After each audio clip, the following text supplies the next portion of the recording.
ជំរាបសួរសួស្តីទៅកាន់ពុកម៉ែបងប្អូនទាំងអស់គ្នាថ្ងៃនេះអាំងចំបកាត់ភ្លើងអាំងត្រីអាំងអីបងប្អូនណាតែមុនបកាត់ភ្លើងចំទៅធ្វើការងារអីផ្សេងទៀតបងប្អូនណាឥឡូវកំពុងតែខ្ញុំដាក់ខ្ជុំដាក់អីទៅបងប្អូនការងារនៅផ្ទះឥឡូវខ្ញុំបកាត់ភ្លើងឆេះប្រហែលចូល50% 60%បងប្អូនភ្លើងឆេះតែខ្ជុំយើងនៅតនឆេះតែក៏ឆេះអស់ផ្សេងណាបងហើយវាចំដាំបាយដាំអីទៅបងការងារនៅផ្ទះកាពេលឪពុកនៅផ្ទះបងហើយធ្វើការងារដាំបាយដាំទឹកទៅបងប្អូនណានេះបាយឆ្អិនហើយបងប្អូនណាជាងខ្ញុំដាំចក្រាន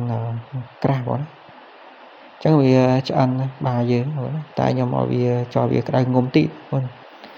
ឥឡូវយើងហូតរាល់ការងារដាំបាយកាត់ភ្លើងហើយខ្ញុំមកបោកកៅអៅក៏គូកៅអៅណាខៅហ្នឹងចូលប្រហែលនេះបងចូល4 5 6ដែរក៏អាវគូប្រហែលចូលកន្លះម៉ោងណាខៅអៅហើយខ្ញុំគក់ហ្នឹងខ្ញុំមកមានប្រើជ្រះទេបងបានប្រើជ្រះធ្វើអីទេក៏ពិតខៅអៅខ្ញុំ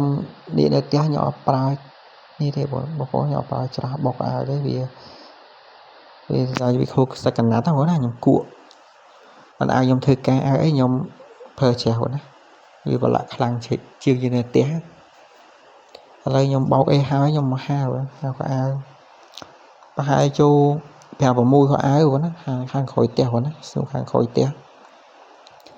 ថាមុនដល់20នាទីហើយបងកៅអៅនេះហើយវីដេអូនេះខ្ញុំខ្លីទេបងណាវីដេអូនេះខ្លីមែនតើវីដេអូនេះកាត់តែខ្លីទេបងប្អូនហើយ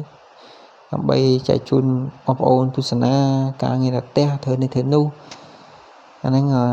កាលពីយើងធ្វើការអីផ្សេងណាការងារយើងណាយើងនៅផ្ទះយើងនេះទៅបងយើងធ្វើនេះធ្វើនោះទៅឥឡូវខ្ញុំបោកកៅអៅបោកអីហើយខ្ញុំកំពុងតែចិត្តសាច់ក្រកយកមកនេះសាច់ក្រកបងគាត់ទិញពីផ្សារមកដាក់ទូកកបងប្អូនណាចិត្តឲ្យអាំងត្រីអាំងអីទៀតទៅបងកាត់ភ្លើងហើយអាំងត្រីទៅហើយវីដេអូខ្ញុំមានតែប៉ុណ្្នេះបងណាវីដេអូចាំបងប្អូនទស្សនាវីដេអូក្រោយ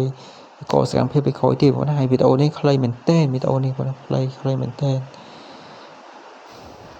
ហើយចាំគេខំផលិតវីដេអូល្អបងណាតែជូនពុកម៉ែបងប្អូនទស្សនាទាំងអស់គ្នាការងារនៅផ្ទះកាពីកំពុងនៅផ្ទះហើយសកម្មភាពផ្សេងទៀតបងប្អូនហើយបងប្អូនជួយកុំភ្លេចជួយ Subscribe វីដេអូនេះម្នាក់មួយផងបងណានឹងទទួលបានវីដេអូថ្មីទៀតអរគុណបងប្អូន